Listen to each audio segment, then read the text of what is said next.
Hai,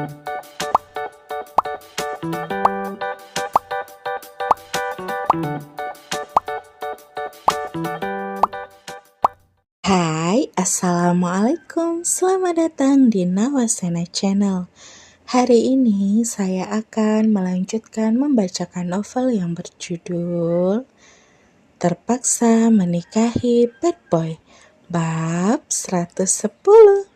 Jangan lupa di like, komen, dan subscribe ya. Selamat menikmati. Iya, sorry ya.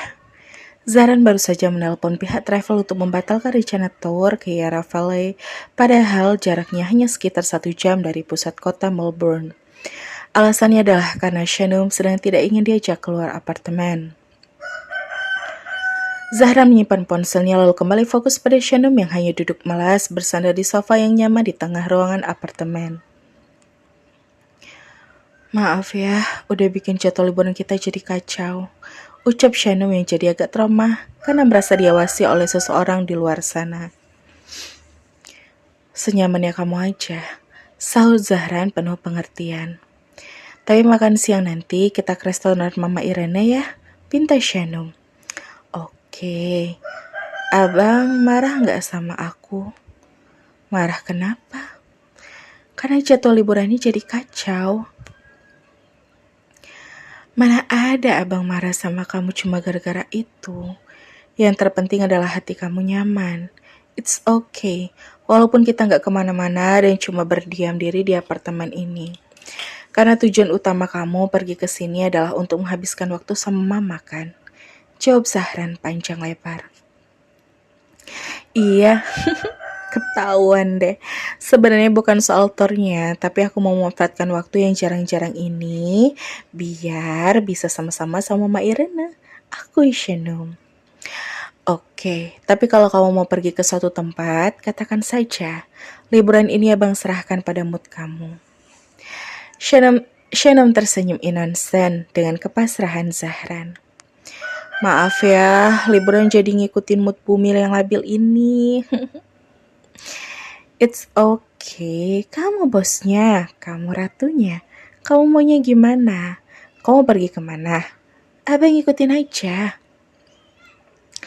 Makin sayang deh sama abang, ungkap Shanum dan matanya fokus menatap pada sosok penuh pengertian itu. Apalagi abang.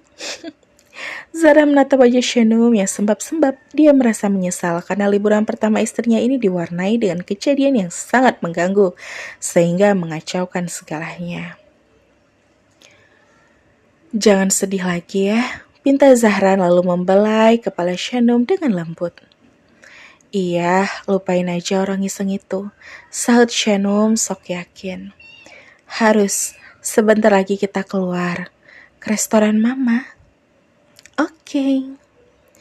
Akhirnya mereka menghabiskan waktu liburan hanya dengan saling bermesraan di apartemen sang mama. Shanum memang perlu waktu untuk menetralkan kembali perasaannya yang rapuh gara-gara orang suruhan Diana semalam. Untungnya Zahran tak mempermasalahkan itu walau dia sudah membayangkan momen-momen yang indah di tempat-tempat yang indah yang sudah dijadwalkan. Saat pergi, Irene bilang akan pergi ke restoran. Padahal Irene langsung mendatangi mantan berondongnya di apartemen lama. Wah, kejutan. Ada apa kamu kembali sayang? Kamu gak bisa hidup tanpa aku kan?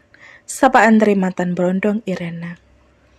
Aku mau bicara. Serius, kita bicara di luar.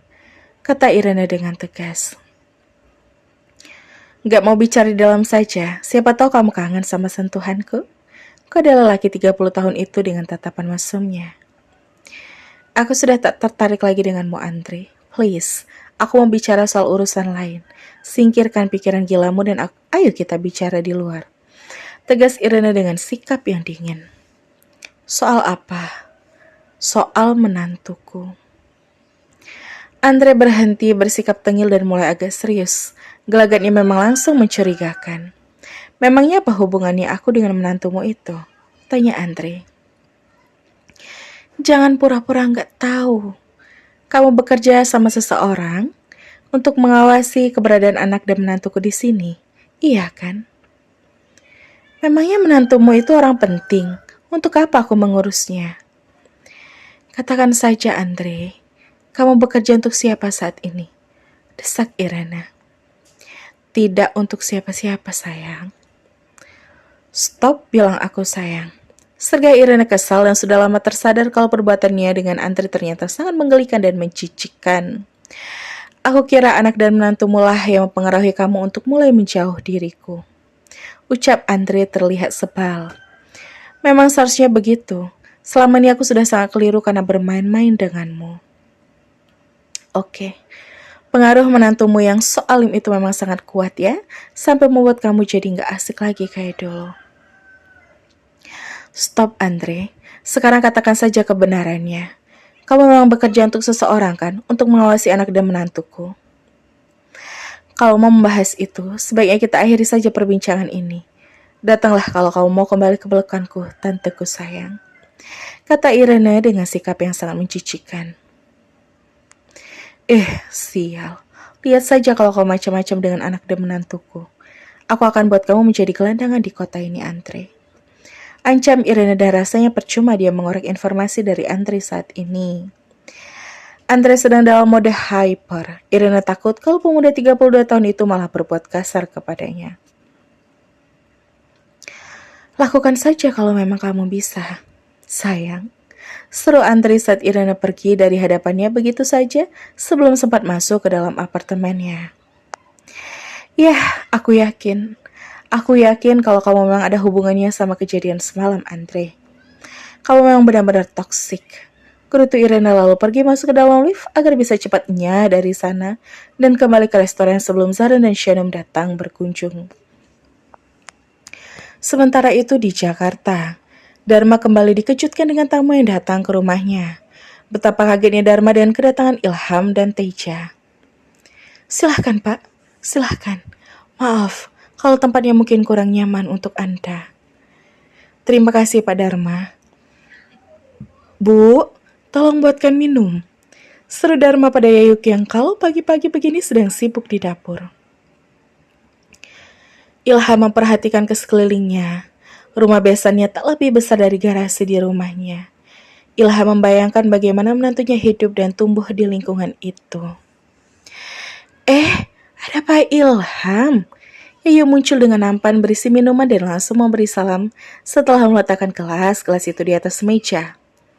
Sepertinya kedatangan saya cukup mengagetkan ya, kata Ilham basa-basi. Jujur saja, iya Pak. Saya sangat terkejut kedatangan tamu penting di pagi ini. Tukas Dharma dengan canggung. Ya, maaf ya. Saya jadi mengganggu aktivitas Anda. Tidak apa-apa, Pak. Kalau tahu Pak Ilham akan berkunjung ke rumah kami, mungkin kami akan menyiapkan sesuatu untuk menyambut kedatangan Anda. Tidak perlu. Lagi pula kedatangan saya memang sangat mendadak. Tidak sempat membawakan buah tangan. Gak apa-apa, Pak. Kami malah merasa terhormat karena Pak Ilham mau berkunjung ke rumah kami. Mereka masih berbahasa-basi dan Ilham sampai tak tahu harus memulai dari mana. Maaf Pak, ada jadwal meeting dengan Mr. Smith 1 jam lagi. Bisik Teja mengingatkan. Ilham pun mengerti dan dia harus segera mengutarakan maksudnya agar tak mengganggu agenda kerjanya hari ini. Sebenarnya, kedatangan saya adalah untuk membahas sesuatu yang cukup sensitif. Seharusnya saya datang di waktu yang luang. Tapi saya merasa perlu membahas ini secepatnya. Oleh sebab itu, saya datang mendadak pagi ini. Dharma dan Yayu menyimak dan sangat penasaran. Oh, silahkan Pak. Silahkan kalau memang ada yang perlu dibicarakan. Apa ini soal Shanum dan Zahran? Tanya Yayu teramat kepo. Iya, soal Shanum lebih tepatnya. Dharma dan Yayu agak tenang. Belum hilang rasa tegang mereka karena kedatangan Diana kemarin. Sekarang ditambah lagi dengan kedatangan Ilham dan sekretaris kepercayaannya. Langsung saja saya nggak bisa banyak basa-basi, kata Ilham. Iya, silahkan Pak. Ilham diam sejenak dan berharap tak terjadi kesalahpahaman dengan besannya itu. Dharma dan Yayu menunggu dengan hati berdebar, ada rasa takut, penasaran, dan segan pastinya. Seharusnya saya nggak terlalu mengurusi ranah pribadi Shanum. Tapi ada masalah timbul sekarang. Entah itu hanya iseng atau memang seperti itu kebenarannya. Ilham memulai dengan intro yang ambigu. Masalah apa, Pak? Apa Shanum kenapa-napa sekarang di Australia? Tanya Dharma overthinking. Harus saya katakan iya. Tapi secara fisik dia baik-baik saja. Tapi Zara mengabarkan kalau Shanum agak terguncang setelah ada orang misterius menelpon dan berkata yang tidak-tidak pada Shanum. Bagaimana maksudnya, Pak? Bagaimana keadaan Shanum sekarang? Dan badannya yuk semakin cemas. Anda nggak usah cemas. Zaran bisa mengatasi itu. Shanum sudah tenang sekarang. Terus maksud orang misterius itu bagaimana? Memangnya apa yang orang itu katakan sampai membuat Shanum terguncang? Ilham kembali menghela nafas dan diam sejenak sebelum mengatakan. Orang itu berulang kali mengatakan kalau Shanum adalah anak haram. Ibu kandungnya, maaf, seorang wanita tunasusila. Ungkap Ilham dengan sangat hati-hati. Dharma langsung lemas mendengar itu. Dharma merasa kalau ketakutannya akhirnya akan terjadi jua. Astagfirullah, siapa yang bicara begitu? Ya, pantas saja kalau Shanum kaget dan terpukul mendengar kata-kata itu. Kata Yayu langsung bereaksi. Kami belum tahu, kami sedang mencari tahunya. Kata Ilham jadi segan untuk melanjutkan obrolan, apalagi saat Dharma langsung terbungkam dan ikut terguncang. Maaf Pak Dharma, saya rasa kalau memang ada kenyataan yang pahit, sebaiknya Shanum tahu dari mulut Pak Dharma sendiri. Jangan menunggu orang lain yang membongkarnya. Usul Ilham.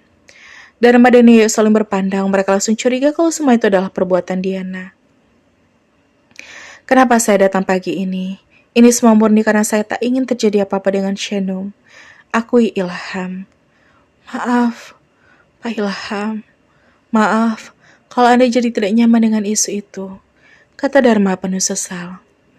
Saya nggak peduli dengan isu itu. Mau itu cuma isu atau fakta, saya nggak masalah dengan itu. Justru saya khawatir kalau Shanum malah termakan dengan isu itu dan dia sangat terpukul. Tegas Ilham.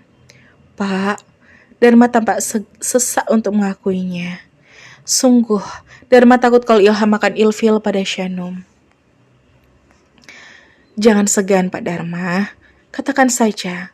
Saya sudah terlanjur sayang pada anak Bapak. Saya tak peduli dari mana Shanum berasal. Justru sekarang, kita sebagai orang tuanya harus bersama-sama menjaga agar ini tak sampai menjadi masalah di kemudian hari.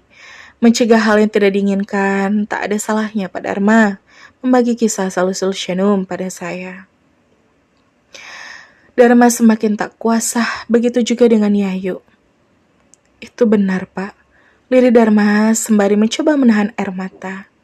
Ilham tak kaget, karena dia sudah tahu hal itu. Apa ibunya sudah meninggal? Tanya Ilham lagi. Dharma agak sulit menjawab, dia hanya mengangguk sembari menahan agar tetap kuat, tak menangis. Menangis karena merasa bersalah. Sudah lama, Pak, saat Shanum berumur 1 bulan. Depresi karena memendam rahasia soal pria yang telah menghamilinya. Ungkap Yayu dengan derai air mata. Menyakitkan, sungguh sangat menyakitkan. Ilham membayangkan bagaimana hancurnya hati sang menantu andai tahu itu dari mulut orang lain. Teja sampai terteguh dengan kisah yang Dharma tuturkan. Jadi, belum diketahui siapa ya biologisnya? Tanya Ilham lagi. Yayu meremas lengan Dharma. Dharma agak dilema, apakah perlu mengatakan soal arsen pada Ilham? Pak Dharma, tegur Ilham yang sangat penasaran dengan fakta selanjutnya. Sebenarnya, kami juga tak mengetahui hal itu selama 20 tahun ini. Kami tak pernah tahu siapa orangnya. Sampai kemarin, kami kedatangan seseorang yang mengaku kalau suaminya adalah pria yang telah berselingkuh dengan mendiang ibunya Shanum di masa lalu. Ungkap Dharma masih samar. Kalau benar begitu, bisa saja kan orang yang meneror non Shanum itu adalah orang yang mendatangi Anda kemarin. Teja langsung bisa saja menyimpulkan. Iya, Pak. Bisa saja kan? Kemarin dia bicara seolah dia ingin membongkar rahasia ini pada Shanum. Kata Yayu pada Dharma. Ilham mulai merasa ini akan terang benderang. Siapa? Siapa orang itu? Katakan pada saya, biar saya menyelesaikannya. Pinta Ilham penuh semangat. Katakan saja Pak Dharma, biar kami yang mengurusnya. Desak Teja kemudian. Entahlah, tapi ini pasti akan membuat Anda juga terkejut mendengarnya. Kata Dharma masih meragu. Siapa? Bu Diana. Ilham terdiam lagi dan menunggu Dharma melanjutkannya. Bu Diana, istrinya Pak Arsen. Seketika jantung Ilham terasa berhenti berdetak mendengar kalimat penjelasan dari Dharma. Bagaimana kelanjutan kisahnya? Ditunggu di bab selanjutnya ya. Dan bersambung. Sampai ketemu di bab selanjutnya ya. Wassalamualaikum.